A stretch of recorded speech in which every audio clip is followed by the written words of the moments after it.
There I see you. How are you? I'm doing great. How are you?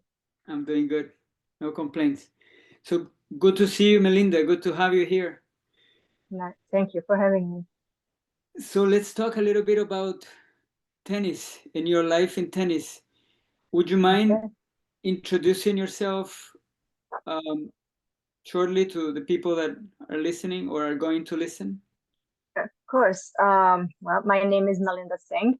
I am originally from Hungary, from Budapest, and I am a formal professional tennis player. I played on the WTA tour for 15 years, and then before that, the junior tour. And right now, I'm a mom. Pretty much just the best way to introduce myself. Yeah, it's a good job. Your last job is a good one. It's a tough one. It's the best one. It is.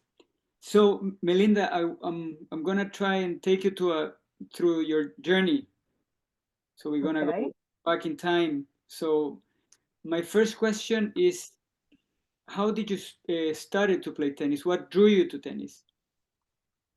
Uh, my father did. He was a very passionate, avid recreational player back in Hungary.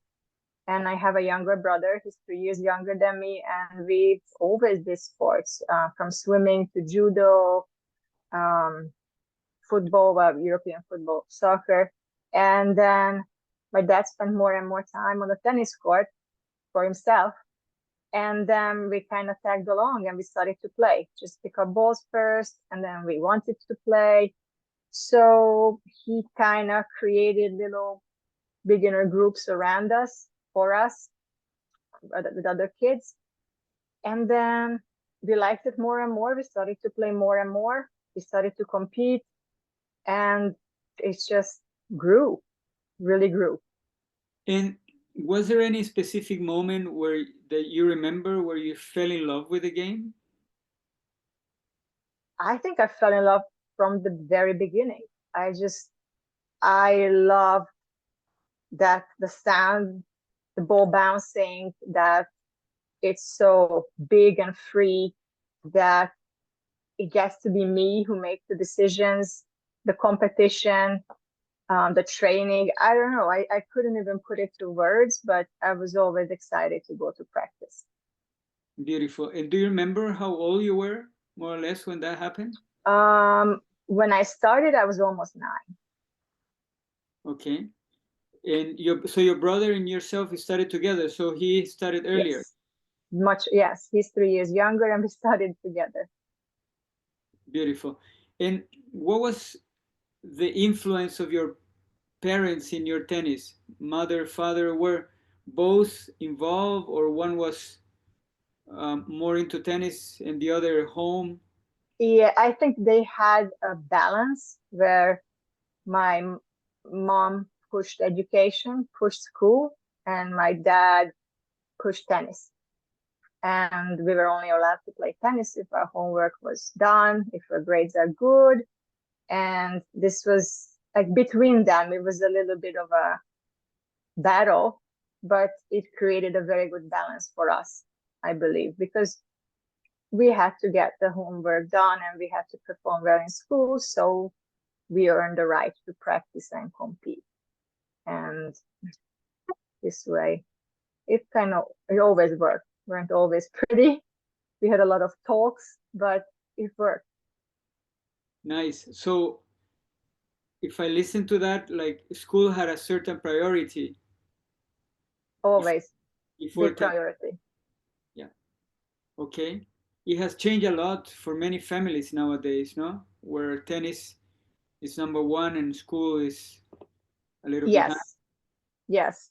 It really it changed, but for us, it was my mom always said that you don't know, there is no guarantee that you're gonna be a great professional player, but you always have to have education.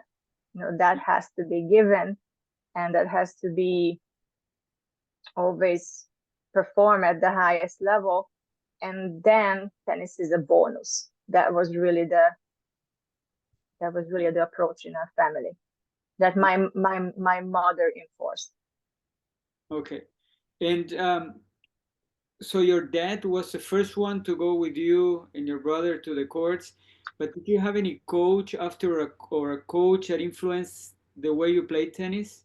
Any coaching style? Yes. I had a few, I would say I had two coaches in Hungary from age probably 12 until 18 that really made me the player I became, or at least the player I became until age 18, 19.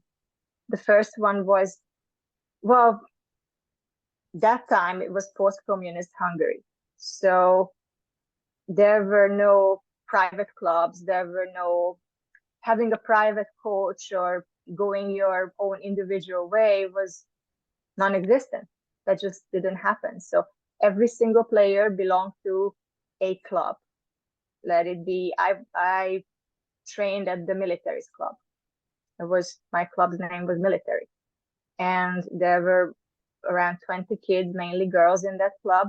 And we had two coaches, and our head coach was actually a general in the army, in the Hungarian army. He was a 4-star general, and his day job was being in the military, and his afternoon job was to train us. And the style was very militant.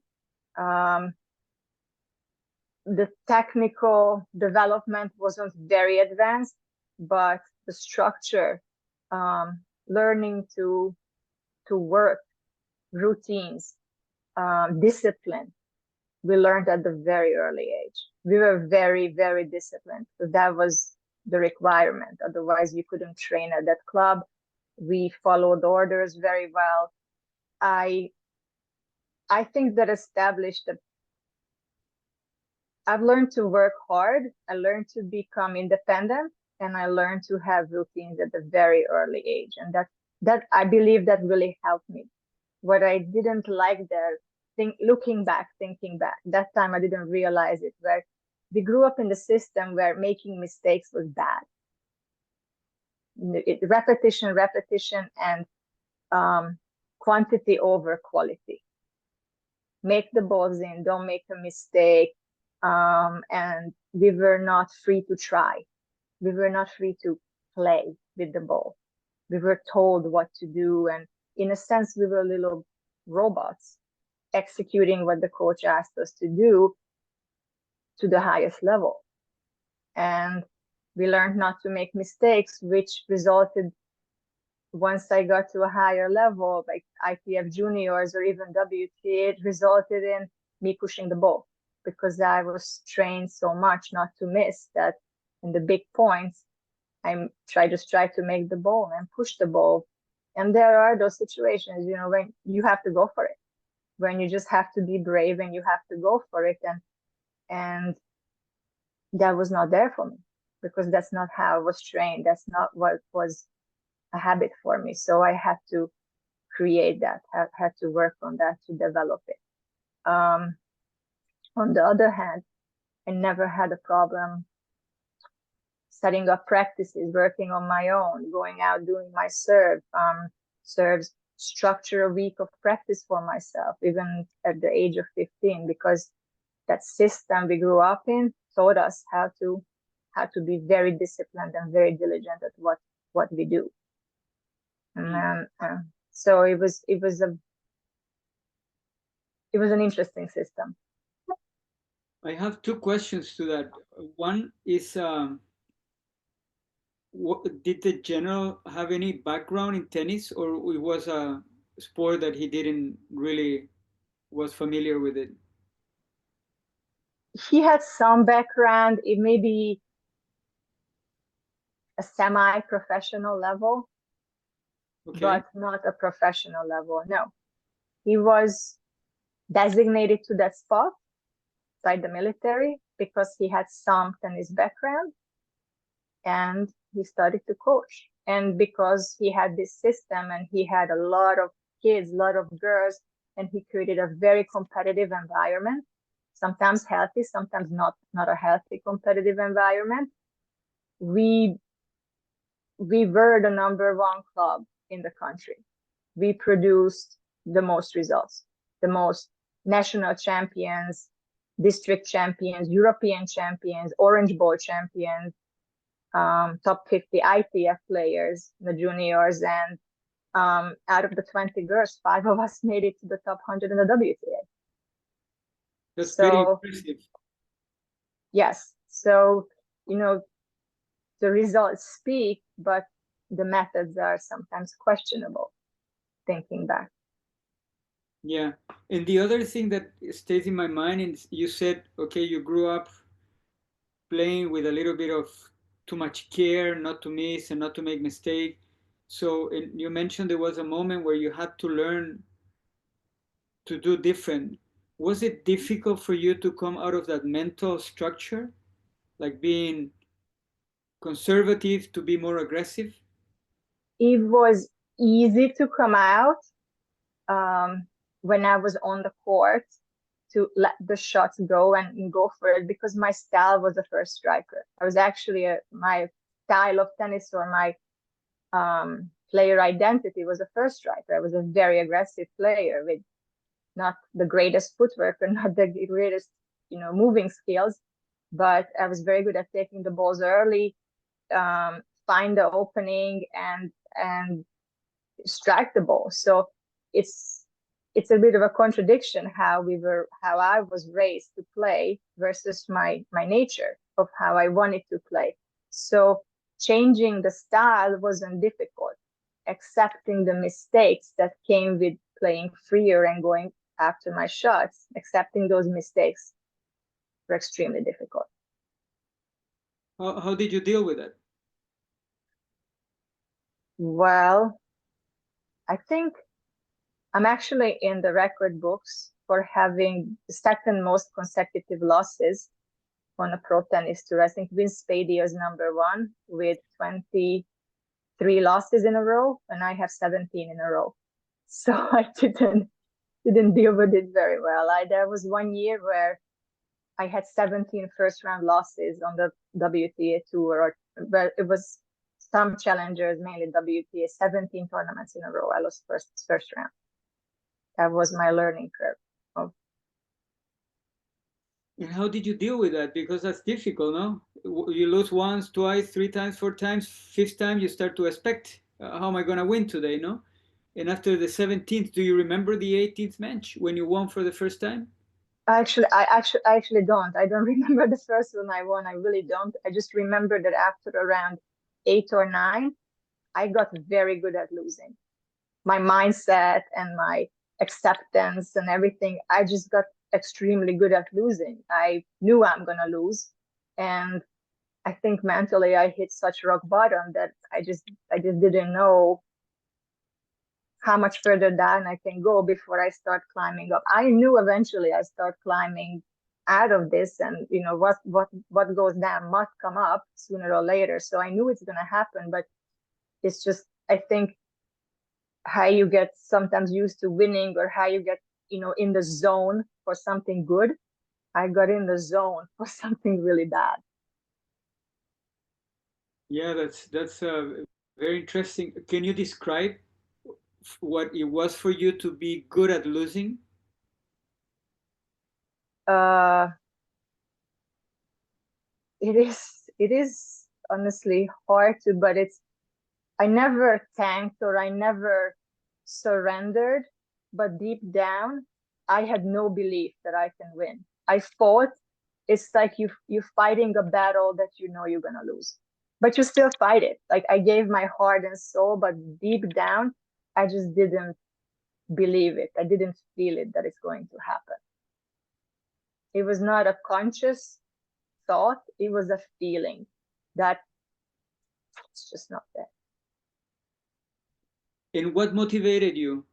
I mean, this question was in the very beginning aimed to when you were little, but now that we're right here in this moment, what motivated you to keep on going, even though things were going in a different direction, probably that you were wanting to?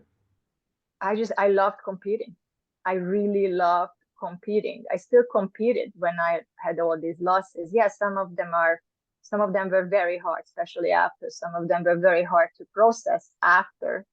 But I always loved competing, so that never went away. I always liked practicing, even after I lost. I also knew I'm gonna get out of this sooner or later. It's just I was stuck. Hmm.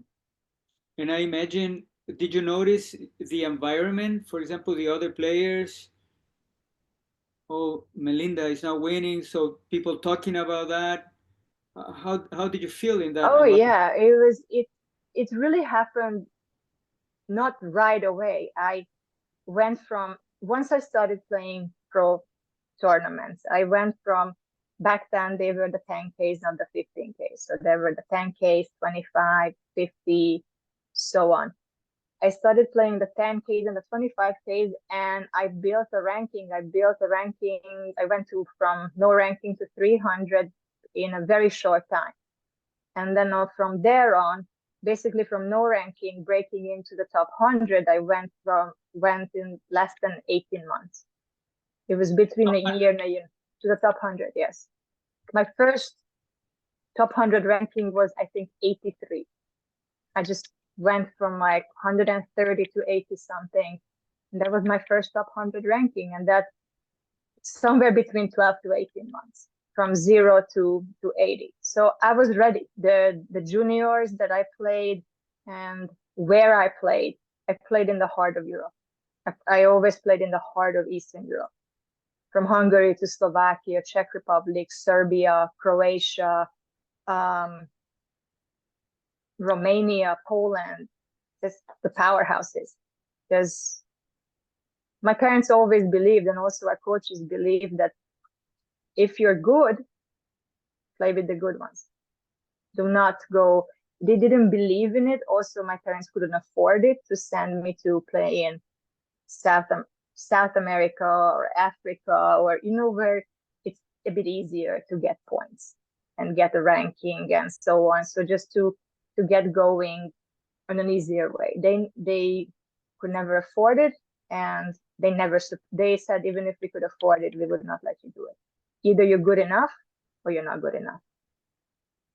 And I think this helped me because I went through that grind very early, from age 14, 15, from the ETA tournaments to the ITF tournaments, and then the low level challengers. I played them in Belgrade, and I played them in Prague and Bratislava, where even the qualies are super hard. Yeah. And that was the only way, so I accepted it and I did well. And I think that really prepared me to bypass this 10K, 25K level, which can be a big thing where a lot of players get stuck and never get through. Right. I bypassed that very quickly because I was ready for that level. But when I got to the WTA level, my tennis wasn't ready. I was very good at making the other players forced to do something, but I wasn't good at closing things. When it was up to me to go for it, I didn't know how to go for it. And I wouldn't go for it, even though I was a first striker. And there was a huge contradiction inside me. So I went to the top 100 very quickly, but there's one thing to get there, but there's another one to stay there. The second year comes quickly. The rookie year is fun, but year number 2 comes rapidly. And it did come rapidly to me. And I couldn't back it up. And I dropped out. And I dropped from 80. Actually, I think I was 60. From 62 was my best ranking in the first year. And I went back to 180 or even 200. So that was with those 17 losses. Yes. It happens after you got into the top 100, the 60s, and then you Yes. back. It's sometimes the ranking works in ways where I already had losses, but my ranking just remained the same. It just sustains for a while, and then it just drops. I should have started to drop earlier, but somehow for a few months I just sustained that ranking, even though I was losing. And then it just started to drop. And I knew, I felt that it's going to happen. It bothered me very much. But I also know that if I build a stronger game, if I patch those holes that need to be patched, and I complement my game with that mindset that I need, then I can do it. Yeah, that sounds very determined. Do you have any insight of or memory that where it may click to you and you say, okay, I'm gonna go back. I have what it takes now, and I'm gonna bounce back. Well, I think it came from maybe the mindset that my parents kind of raised us with, which is interesting because out of the two of us, between my brother and me, he was the talented one. He was the promised player. I was not. I was not labeled the talented one. I was the hard worker. And the psychology basically that my parents, but especially my father, kind of pushed or is what we heard. So were different to my brother and different for me. The expectations were very high to my brother. Like I think I remember he was 12 years old and he played already on the ETA tour. And I think at 12 years old, he played over 60 matches that year. And out of that 60, nationally and internationally, he lost one out of 60. And there was physical punishment after that one loss. Versus me, I played more matches because I was older, even at his age. At age 12, I was already competing. But if I played 60 matches, I definitely lost 30. For sure, I lost 30. That was not even a question. And the reaction was, it's okay. As long as you work hard, as long as you learn from your mistakes, and as long as you're willing to work harder and smarter, and as long as you're willing to grind, you're going to succeed. So there was never a question in my mind because I was always willing to grind and I was always willing to work hard and listen and learn new things. So I just thought as a kid that it's just a matter of time. That's great, no? Yeah, it is great. I mean, it was that time I didn't feel so fortunate because, you want to be the talented kid. You want to get the good attention. And I didn't. So at that time, it didn't feel good. But now, in retrospect, I'm glad that I received the growth mindset approach and not the fixed mindset approach. Were you always one of the top girls in your age group in your country? Uh, Pretty much from age 13, yes. Age 13, age 14, I was always in the top 3 in my nation. And then from age 15, 16, I was either number 1 or number 2. And how did that play internationally? For example, when you compare yourself to other countries, were you also one of the top players?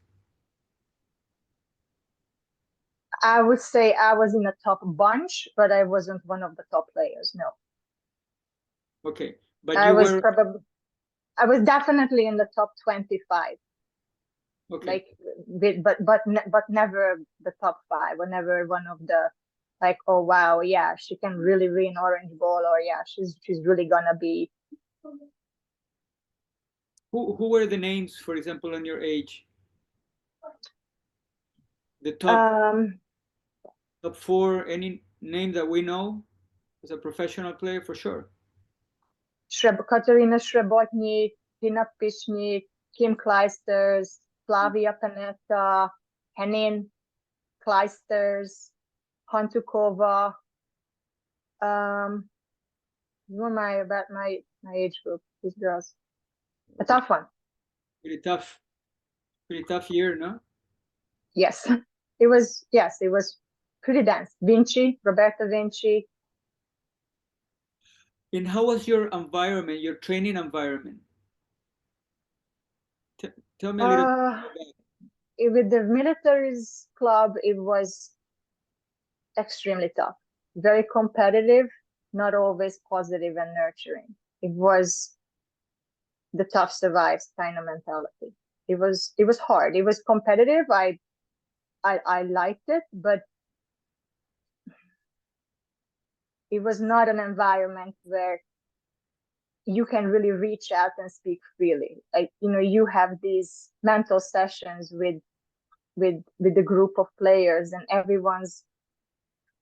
everybody, I feel like that everybody feels it's a non-judgmental place, and it's a place where you can learn, and a place where you can share.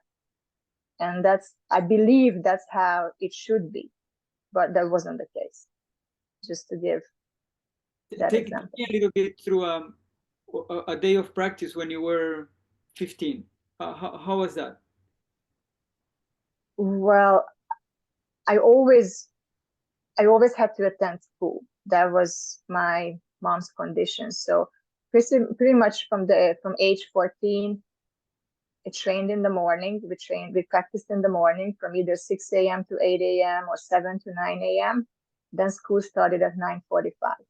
Went to And was school it, from sorry to interrupt you, but was it two girls per court, one coach, three girls per court, no coach? How was that? What were you It doing? was usually groups. We did groups. We either had group session with baskets, or we did live hitting with others, certain drills or match play. And we had two coaches. We had two coaches to 16 to 20 girls. Okay, so nothing about individual like we see here in Florida. No, no, we did not get that much individual attention at all. No. Okay, and so and they told you, let's say these two coaches, 16 girls, and they told you you go there and do whatever back and cross, or how was Yes. the session structure? Yes, we already knew that we kind of knew which days what we're gonna do, what we're working on, which days, and yeah, they sent us there with 4 or 6 balls, and this is what you do. And the coaches walk by every 5 to 10 minutes, spent a little bit of time with you. But if you didn't do, or you sat for too long, that you got yelled at. There was no sitting. There was discipline. There was a lot of discipline. How So about that we corrections? never corrections. Um, don't miss. Okay, no, nothing. Get more sideways, or your grip is Yes, really very basic. Yeah, big. grip. They taught us, but it's nothing like the technical development that we have here. For example, for in here in Florida, nothing like that. It was basically, you really want to, you're gonna figure it out. That was you're gonna figure it out how to make the ball in and how to make it in efficiently. And the ones that didn't figure it out, they kind of dropped out, and new ones came in. Because if you didn't have the results at the tournaments at the national level or the district level, you dropped out. And You they got took sent you out, away. or players just decided, oh, I don't want to continue, or they took you out. They said you're Oh, not, they kicked them out. They kicked them out. kick them out. Okay, tough, tough style. Um, so let's say 2 hours in the morning, you went to school. Yeah, finished around 3:15, 3:30, and then 4 to 6 we had tennis, and then 6 to 7 we had, well, they called it fitness, but we just did running. We were just running and running and running on the track. We were running. We're doing stairs, stadiums, 6 to 7, and then we were done at 7. And then go home, do your homework, and go to bed, and the next day starts over. 5 days a week. 5 days a week. Did you ever feel burned out in those days? Like, well, I'm tired. Yes, I felt tired a lot of times, but I felt so driven, and I felt so motivated. I felt like if I feel tired, or if I let the thought of tiredness enter my head, then, there's going to be someone who doesn't have that thought. So why should I afford that thought? It's just, we didn't get educated on anything. We got put in this grind, and it's basically the tough ones survive and the rest of them don't. And I didn't have time to think. I don't know. I don't believe I had the tools to really think about it or analyze what's happening, and just did it. I liked it so much that I just did it. Did you see any, for example, on your surroundings, like other girls that those days you thought they were talented and didn't make it? Yes, yes. There were a few in Hungary, at least in that era. Talent meant that you have good hands, that you have a good feel, that you have good touch on the ball, that you can do the drop shot, you have a good feel for the slice, you can hit different shapes of serves from kick to slice early on. Maybe like naturally. Some kids can just feel it and they do it. And then others need to be taught. And then also others need to be taught, and they need a lot of repetition. Yeah. For some, it comes easier. So talent was characterized in Hungary that you have good hands, that you have good touch. Yeah, I think it's and still. I guess. Well, and I was not labeled talented. Yeah, and did you see girls that you thought they're pretty skillful, but nothing happened in tennis with them? Yes, I did. And what is your definition of talent nowadays? How do you see talent? That is a tough question, really. I would say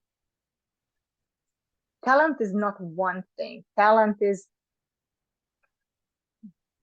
can be that you have good hands. Talent can be the ability to grind and accept this system of monotonity. It can be that you learn fast. It can be a lot of things, talent, in my opinion. But I think it's a difficult question for me. I don't know what is talent. To me, the biggest talent that I value the most is perseverance. That it's really, you can learn everything in tennis if you persevere, if you're gritty enough, and if you persevere and you're willing to do it, you're going to learn it. You might not be as good at it as the other one who has that natural God-given talent to it, but the fact that you can get there as well, and you're willing to get there, I would say that's a talent. That's a talent that I'll value. Yeah, the talent to give yourself the opportunity to learn, no? To persevere and yes, keep. to not to maybe to see that how far can you go, that where when you reach something and you're like, well, it's not quite there, but okay, a little bit further and a little bit further. That's a talent, not to give up. I think it's also a talent to have hands like Fabrice Santoro. There is a beautiful talent to have and to watch, truly. Yeah, that's a talent too. Yeah, sure. What do you think talent is? It's a good question. I think talented for me is the ability to learn. Is but that one important requirement. The first requirement is to want to put effort and focus, because there's no learning without effort and focus. So yeah, you know, when you mentioned Fabrice Santoro, or I've known a lot of players that have good hands, and they also don't come for free. These good hands mostly were developed when you were young and played a lot of doubles, or you spent a lot of hours with the racket in your hand doing drop shots, lobs, maybe using the things you said you were not allowed to do, no? Maybe, Uh, yes, yes. because, for example, in my experience as a tennis player, I did a lot of that. And I was passionate about spending hours and hours practicing a topspin lob, for example, no? Just one, two, yeah, and then when you have hit your 1,000 topspin lob, you do it, and people say, "Oh, so talented," and maybe you even think so talented, but when I look back at history, those were hours and hours of try and error, no? Shank Yes, it, hit it bad, and then at some point you get it, and then it looks easy, but it's not easy, no? It's, I think the one that put that in words so nicely that I love is Roger Federer in when he did that speak to this university, Dartmouth, or something. Dartmoor, yes, Yeah, that was so good because he says his time on the task, no, doing it, no, and then talent yes, to develop. So um, yeah, it depends where we spend the most time, no. Some people spend a lot of time in the gym and they become very athletic or strong.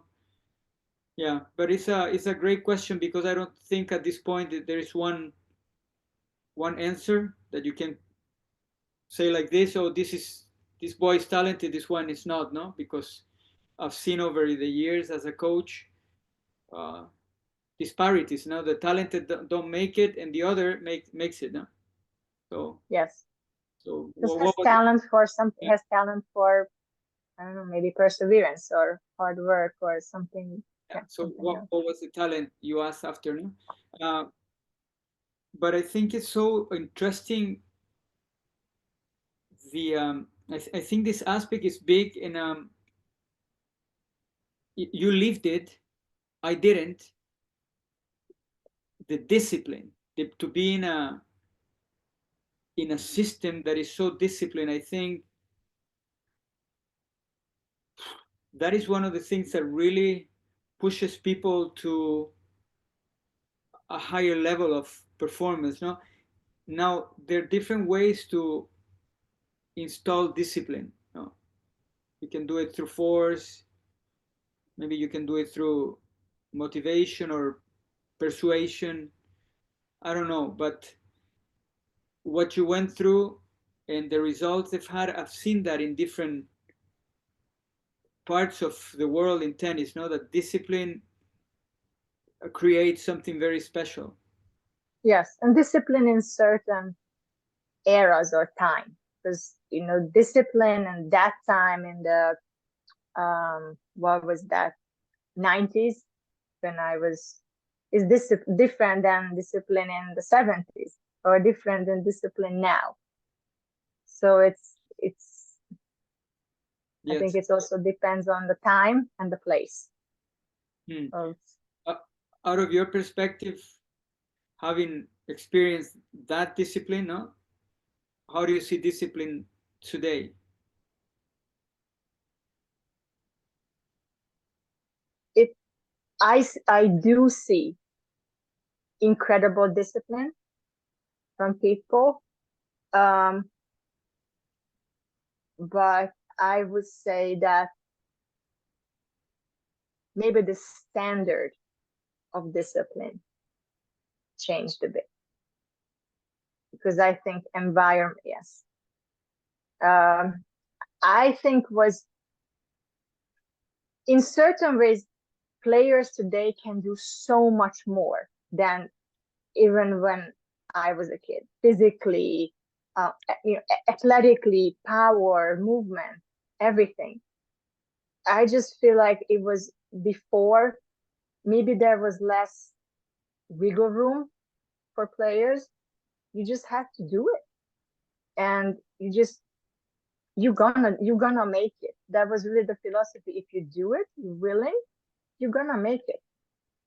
And it's really truly not always true, but it was just simpler. You got on that system. I think that, okay, I'll work hard. I'm gonna have to have discipline. There is no argument. Yes, I'm tired. Yes, this hurts. Yes, I don't want to do it. I really didn't want to do it every day. But after a while, through discipline and through routines, tennis became a lifestyle. It wasn't something, oh, I really enjoy doing. It wasn't a recreation or something of a true like enjoyment. It became a lifestyle that I didn't want to live without. I don't know if this makes sense. Like I really like doing some certain things. Like I like to go to the pool and have, for a swim or to the ocean, but I do it because I enjoy it at times. I really play tennis and I love playing tennis. It's just part of me. It's a lifestyle that got created through, basically through that discipline. And maybe it's not the same for everyone. Like if you take my brother, he really got pushed too hard with the wrong mindset. He doesn't like tennis. I can sit down and watch a tennis match, any tennis match, anytime, and I really enjoy it. He cannot. Tennis is TV is on and tennis is on, he turns the TV off. Yeah, right. So let me show me shortly. You lost those 17 matches, went back. What happened after? You came back and you hit your best ranking. How long did it take you? Almost 2 years. Almost. Almost 2 years to get it back and to get to the highest that I was. It took me a lot of mental growing, education. This is where I learned. This is where I got introduced to strength and conditioning, because before in Hungary, growing up in Hungary, we didn't go to the gym. I was 62 in the world, and they asked me that how much you're squatting, and I said, what's squat? What's a squat? They asked me like, deadlift and chin ups. What's a deadlift? I had no idea. I've never been to the gym. And then, injuries came. I didn't have an idea about the sports psychology. We had a sports psychologist growing up, but the importance of the tools that you're teaching, the self-worth, that things are, you are not tennis. It's a role. These things never been taught. These things were, I got thrown in there with the best players, and I didn't know these things. I don't know how many of the top 100 players knew. I do believe a lot more than me, but I had to learn this. So after I dropped out, I want to say that I went super fast. I went faster reaching the top 100 that I should have. I went way too fast. I was not ready for it. And after I dropped out, I was ready for it. I really took those steps mentally, physically, knowing my game, owning my game, owning my game style, that I accepted that with first strike tennis comes a lot of mistakes, because it's a risky game. I'm taking risks. I'm going for things. So I'm going to make more mistakes than a counter puncher or even an aggressive baseliner. And, it's hard to believe, but I was almost 20 years old when I learned these things. To consciously play tennis and not just. Yeah, what I think is so interesting, because you told me that is your natural, no? So you play so many years against your natural. Yes. Successfully, and then you found your own skin when you were 20 and start to play your natural. Yes. Well, I didn't find it. I had a lot of help. I had a help from my husband, Ian. He helped me. Like he wore so many hats, from the sports psychologist to the physio to the tennis coach to the strength and conditioning coach, which is actually his that's actually his profession. He had to wear so many hats and learn it with me. He was a lot more ahead than me in the process and the knowledge, but we kind of learned it together. And then he taught me, and then we reached out to people who were, we thought the best, or they are the best in that field. And we just try to learn, always learn, and be open to learning, which was also new to me, because there was a set system and I got very good at doing what I was told. And I had to learn to be independent and do what I think is right and make my own decisions on the court and off the court. Did you have many coaches on tour? No, no. I once I got on the tour, I had one coach for a few years. Then pretty much after I met my husband, he was my coach until the end, from the start till the end. I did have help. We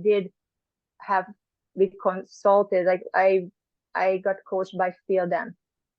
I really liked Phil, Taylor Dan's dad, and he's also been my mentor ever since I stopped.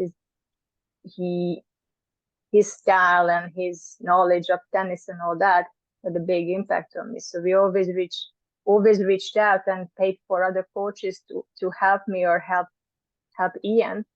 We were always open to that. But he's always been the one traveling with me and being there with me through thick and thin. So I believe in loyalty. I believe in when things are working, or just because I'm losing, it's not his fault. Maybe it is, maybe certain things are his that he needs to adjust more than I do. But, ultimately, I'm holding the racket. It's my responsibility. So, changing coaches where I'm actually improving and I'm getting better, just because the results are not coming as quickly as I would want them. I've learned as much through the years that I value loyalty, and I value that. I value character very much. So if someone's helping me and I feel like they are really helping me, they have the knowledge, they have the intentions, and they sticking with me through losses, I'm not going to leave that person. Yeah. Nowadays, you see a lot of players changing coaches very quickly, no? So I think that the learning processes, what we were talking at the beginning, get broken and shifted, no? So you have to start again and again, no? It's a little, that is the culture on the tour, really.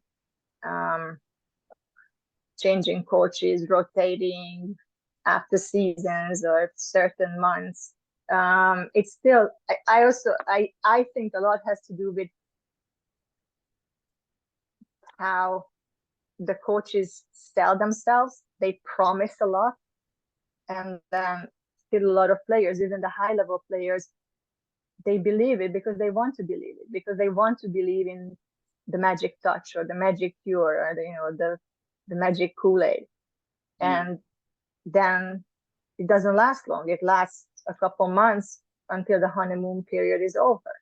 And then comes the big rotation where coaches and players switch. And then within 2 years, you made a 360 and it starts over. I've never been a fan of that. I'm not judging it. I see it. It is happening. It is happening to this day. I like the known.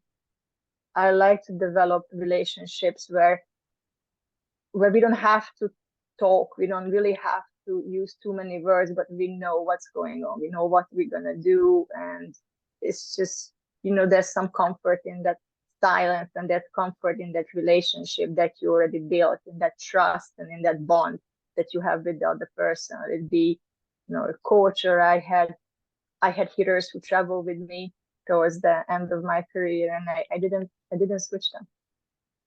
I like them, and I try to develop that bond where I feel like that person sitting there really wants me to win, really wants the best for me, and is really willing to work for it and make sacrifices within his own job. And I'm gonna do the same, and I'm gonna honor that with loyalty. Yeah, I was reading a article one day that was pointing out that Rafa had a coach for forever, Roger as well, Djokovic as well. So it tends, it seems to be that there is something there, no? To have one person that is at your side, and then you can always bring other people on board for knowledge, for information. But that one person that is shoulder to shoulder with the player, I think there's something important there. I agree. I share your belief or opinion on that. But again, there are others who don't. I've heard it on the tour many times that I like variety. When we ask why did you stop working with such and such, was something wrong? No, no, no. Everything was great. I got bored. I wanted variety, and Yeah, that's it's something I might not agree with it, but I respect it and I accept it. It's not how I would do things, but sure. to respect it and accept it. Sure. Melinda, and you stopped after 15 years. How old were you when you played your last tournament? I was Last tournament I played was in 2014, so I was 32, 10 years ago. And 10 years ago. then you started to coach immediately, or you took some time off, or? I didn't want to coach actually. I didn't know what I'm going to do. It felt like I should have retired earlier, but I was scared to retire. I felt it already in 2013 that I don't want to practice. My heart is not in it. And before the matches, before a tournament, I usually had uh, this thing in my stomach that was a little bit of anxiety, but a lot of excitement and a feeling like, just let me go, let me go out of the gates, let me compete already. I'm sick of this waiting. Let me compete. That's always the feeling I had, win or lose. But in the last year, I had this terrible anxiety, like a huge weight sitting on my shoulder where I was scared of competition, where I didn't even want to win. I just didn't want to lose. I know that sounds crazy, but I didn't care about winning anymore. I just so didn't want to lose. And I was so scared of what's life gonna be or what's life holding for me after I finished tennis. So I didn't want to finish tennis. It's something that I know, and the unknown was so scary that I just stuck with the known that I didn't enjoy anymore. That again, tennis is a lifestyle for me, but that lifestyle was very heavy, full of burden and a lot of unhappiness and anxiety for me in the last year. So I wish, looking back, if I could go back, or if I could just give an advice to players that wherever you're at, whenever you feel like it's just not there and competing causes you more anxiety than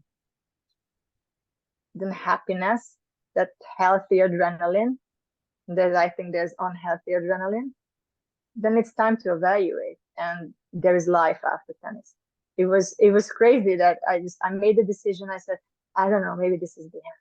Maybe this is truly the end for me, and there's no tomorrow after I hang up my racket.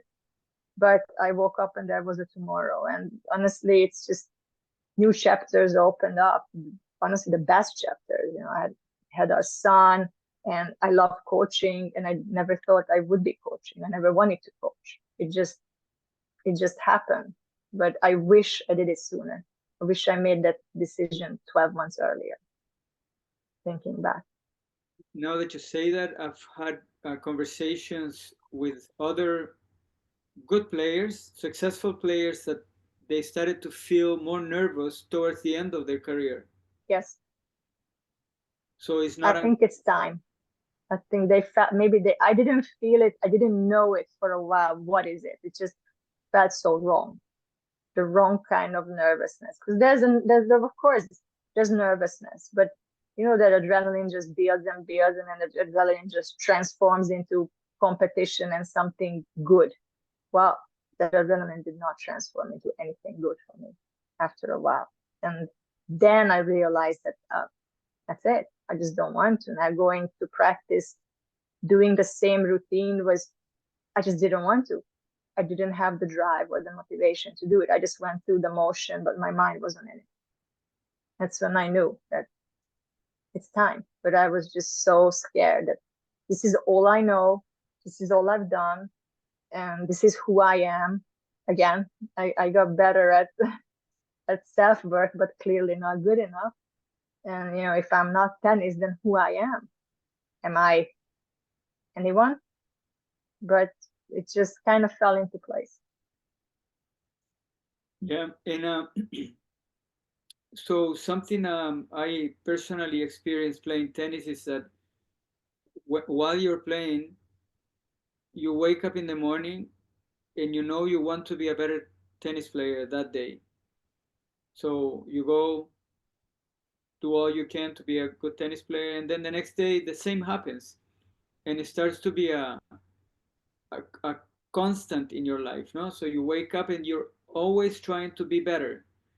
So then you stop playing and you ask yourself, I'm not going to be a better tennis player tomorrow. That's for sure because I just stopped playing.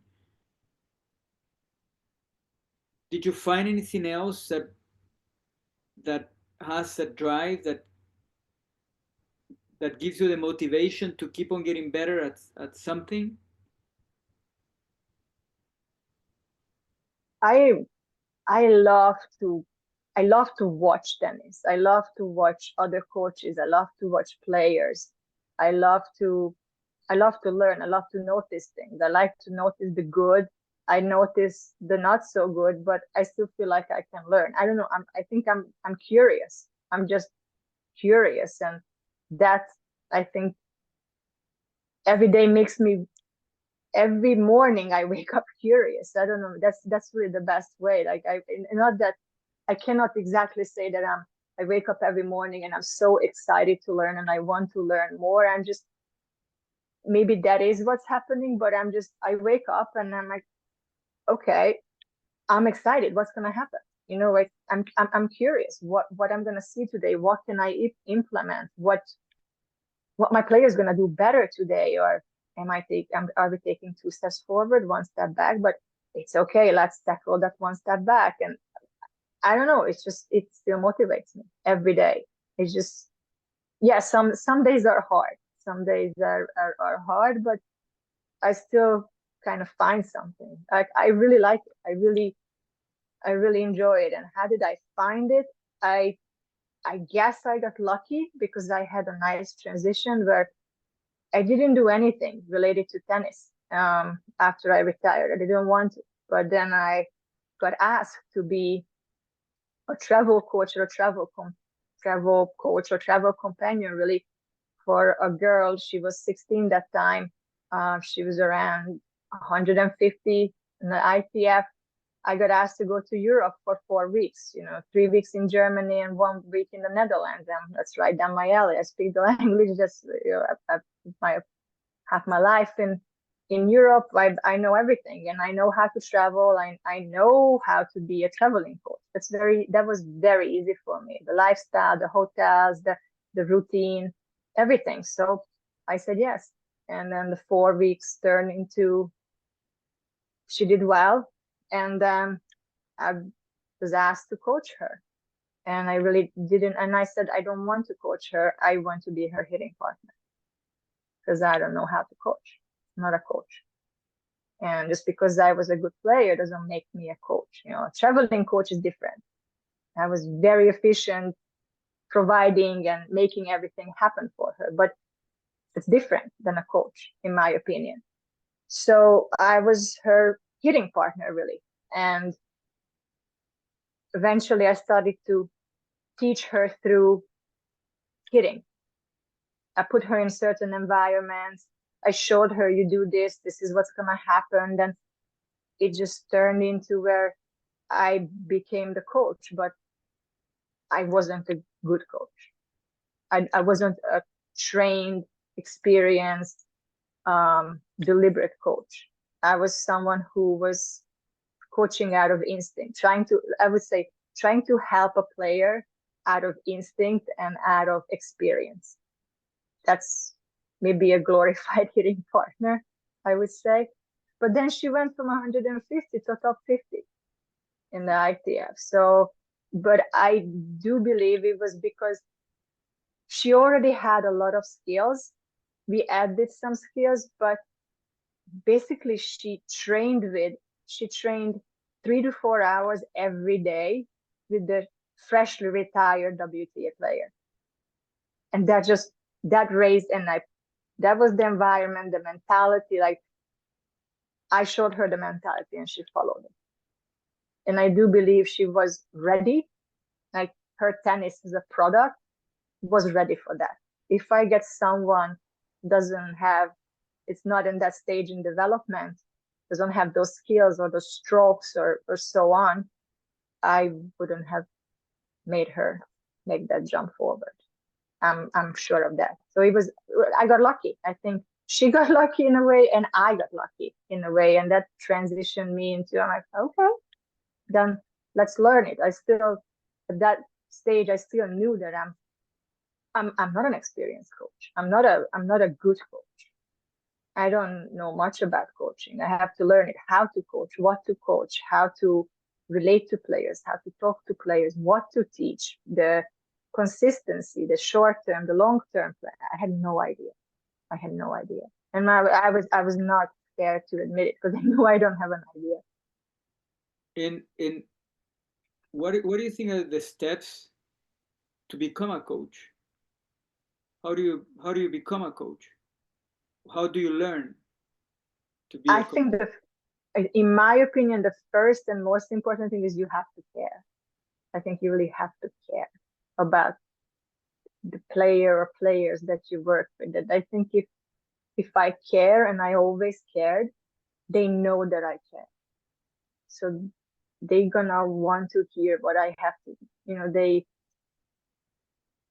they will wanna hear eventually what I have to say, because they know I care. I have their best interests, and I want them to be better, because I wanted them to be. That was my pure thing, that I'm highly competitive, very, very competitive.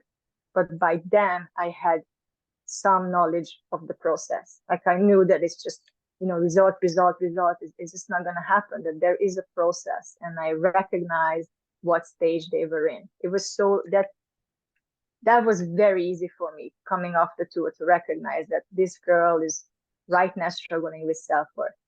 This girl is right now struggling with the confidence because she's great at the net, she's great on the baseline, but she's not transitioning. Why? Is it really tennis, or is it really something off court or so on? So these things I recognize quite easy, because these are things that it's not even, I didn't even see it. Sometimes I felt it. You feel it I felt it in my stomach and in my heart, that, oh yeah, I remember. I really remember. I really feel it, what she feels. And then from there on, I try to find solutions. I asked, is it what's happening? Or tell me what's happening. And I wasn't always right, but usually I could put my finger on what was going on, because it was new to them, but it wasn't new to me. I went through it, and I went through it 17 times in a row, the bad stuff. So I had quite a bit of experience in. Yeah. So being empathic is a quality of a coach.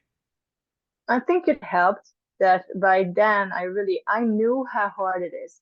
I really knew, and I respected what they do. I feel like on the tour, at least on the pro tour, there were a lot of coaches that belittled the girls. Oh, women's tennis. Oh, they're so weak mentally. Oh, look at that. And a lot, actually. And there were also good coaches among them. Those ones I could never respect, or I didn't respect, because, okay, yes, maybe we are weak, but you know what? We did our hours. We really went through a lot to get here. maybe we could be better, or these girls could be better if they did certain things smarter or better, but they're still at a high level. And to belittle them and judge them in that way, I think is very disrespectful. And those coaches, in my opinion, not going to be trusted as much, truly trusted to develop that type of relationship, because it's easy to judge. It's easy to criticize. It's easy to notice a mistake. It's, you watch me for 5 minutes, you notice 20 things. True. But how are you going to fix it? What are you going to suggest to fix it? Really, that's really the question. So I think to care, be constructive, offer a solution, be empathetic, to care. I think that's some of the makings of a good coach. Not all, but some of them, that you want to make that player better, not just result. Like this I learned so much from you, that success is not just measured in results. Success measured in many other things. This I definitely learned from you, Antonio. And it is so true. There are many type of accomplishments and achievements, and not all players are going to win Grand Slams. Clearly, I didn't win a Grand Slam, but I consider myself a successful player who could have been more successful, yes, but I consider it that I grew as a person, I grew as a character. My character got better, not worse. I have so much experience to share, and I want to share and I want to help. So, yes, things could have been better. Things definitely I could have done more and I could have done better. And if I could go back, I would do it better and smarter. But, it is what it is. And it wasn't that bad. Yeah, and I feel that success. I think for me, there's always a second part of success, and I learned that on my own skin, because I didn't become results wise the player I wanted to be, but experience wise, I became a champion. I enjoy tennis so much. So what I felt inside, it was fantastic. Nobody can take that away. Even that's why I asked you about the losses, because I feel, yeah, you can lose, but you can fight. You can still make something out of that loss, something for you, something of value. And even if it's not visible right there, life has shown me that those things are pearls that you can give maybe to someone else in a different opportunity. So the experience, the way you feel as you play your tennis, I think is a very important part of the result, no, of the equation of what success means. Yeah. I remember when I started to do really well, even before I got to 60, when I was just going up and up and up. And I remember my mother saying that you're going too fast. And I said, what do you mean? I've waited a decade or more to do this. I worked so hard for this. And she says, no, you're not ready. You're going too fast. This is not going to be good. I wish you had more losses, and I wish you had more failures to process through and learn from, because you're succeeding too much. You're winning too much. And you're not, and she said, there's no lesson in winning. You're not having enough losses. And I just did it. I was angry at her for months and months. And now, yeah, maybe, the Eastern European way of saying things without a filter, really, like truly my parents, they just say it. There is zero filter. There is zero candy coating from them. And, sometimes it would be nice if they had some, but she said it, but now I understand what she meant. And yes, a couple more losses or more losses would have been beneficial for me, because I would have learned the lessons that I really just when I was ready in a way, but I wasn't ready. I wasn't ready to stay there. So yeah, that's the experience there, where I see that I have the players and they lose, but I see improvements. I see changes. Now I can understand, and it's frustrating for them, and they are so frustrated and they're so discouraged, and I am too. I want them to win, but that's when I think about it that okay, maybe it's for a reason. Maybe a tough loss or a close loss is teaching them a better lesson than a close win, because when you win, you don't just, the winning is so great and you focus on that, the high is so good that sometimes you forget to learn the lesson, because there's a lesson there too. But maybe you got lucky, maybe it wasn't even you, maybe your opponent got tight and you won by her not winning. So, but you forget to learn that lesson. But with the loss, you learn it. And when you start losing maybe smarter and smarter, then you're ready to win. So now I kind of understand that. Maybe I don't agree with it 100%, but I definitely see what my mother said then. And this also, and she said that this is going too fast for your character, because I was winning so much. I felt my self-worth was unbelievable. And then she told me, she said, what goes up must come down. Don't get too high. And it's super basic, psychology. And she gave it to me as a warning, really, that, I'm not liking your character that much. And it surely came down. And now I understand. Sure. And when you mentioned there the losses of the players, of the young players, I think is so valuable to have somebody that dissect to you that experience, because you could think nothing of it, just lose and don't take anything, just go forward, or you can think you're bad, you're not good enough. And I think it's important that somebody is able to show you a little bit of objectivity. This is what happened, this is what you did good, this is what you didn't do good, and this is where you have to work, so you have a path. And the reason I'm telling you this is because I never had that as a player. I always had to figure out things myself, and I was obviously not mature and smart enough to understand what was going on, because I got stuck for so many years at the same place without having an understanding of what's going on. No? So you look for this, look for that, look for. I think there is where the coach can be very instrumental. Is in showing you, in teaching you what's going on. This is where I you're at. completely agree. I completely agree. It's just, and this is something like, this is a subject, I think, where here in South Florida, or actually in Europe as well, there are not that many coaches who are willing to say what needs to be said, because they're scared that they're gonna lose their job, because the rotation, is so frequent that players, they want to hear what they want to hear, not what they need to hear. And there's so many coaches don't say it, and there are quite a few that I'm also noticing just recently too, that that's good psychology. That's really good. That's process.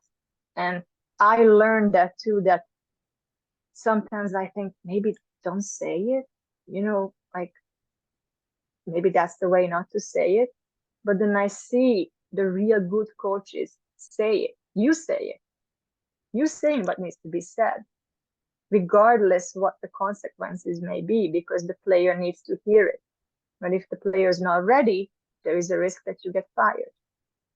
But and this took me time to learn that yes, there's my husband says it all the time, that you give your best, you give the most honest coaching and best coaching you can, and if they not receivers, then you're willing to walk. And that's really kind of like that, you're willing to walk, because that's the process. You lose. I just heard it recently. I also heard it from you, that you have to, when you work on something, coming forward, for example, for a lot of girls, that's a thing. I can imagine for boys as well, transitioning, coming to the net, finishing points at the net you have to be brave, and you have to be willing to make mistakes, and you're not gonna win every point, not even close. And you have to get through some mistakes and some losses. You have to be willing to lose the right way in order to win. But if you're not willing to lose the right way, you're never really gonna master that, or you're never gonna really win the right way. But for that, you have to be patient. You have to trust the coach. You have to trust your process. You have to trust yourself. But I think a lot of players are, well, I lost. I tried and I lost. Well, you haven't lost enough. You Yeah. haven't tried enough, I think. But I think there's an imbalance here a little bit, or maybe everywhere, not just here, where the players need to hear this, and the ones that are ready to hear it and willing to hear it and trust the coach, or trust the process, or trust themselves, whichever it may be, they're going to be successful, in my opinion. And the rest is just going to circle around. Yeah, it's true. Talking about saying things to the players, I feel if we create a relationship where is that understanding, I want the best for you, uh, and you have some tact to know when to say it, then you can say a lot of things. I think that is important. And sometimes we don't have the time to create a relationship. So you're always on the surface, of the Yes. relationship. Yes. On the other hand, if you don't say what you have to say, you might, if you say, you might lose a client, but if you don't say it, you're going to lose a client anyway. So we can choose how to lose the client. I go down fighting or not, or but because it's very common nowadays that, and I understand that people wants to, like you say, have the variety, a little here, a little there, because society wants things quick, uh, quick results. Instant. Yeah, and yeah, that famous instant gratification, and in tennis is not there. No, I was just listening to Taylor Fritz the other day saying how much work it takes to get there. No, a kid Yes. that was always a great player, a junior, always a good player, but he says, okay, it takes time and work, and he's there right now playing at a great level, but it takes both time and work. It's no magic. It Melinda, does. And I don't yes. want to abuse of your time. I know you're a mother, you have a different role nowadays. So I want to ask you a last question. It was Yes. great so far to listen to you and to your experiences, and I hope a lot of people can listen to what you have to say. Is so valuable, because it's so truthful and so simple. No, so no, Yeah, I try to be very, just to share everything. And I think that anybody, take what you can relate to, take what's good, take what you feel like, oh wow, and leave the rest. yeah. It's just a story. So my last question to you would be, what advice would you give to little Melinda if you would go back in time and see yourself, you travel in time and you see yourself with 12, studying your tennis journey? What would you tell her?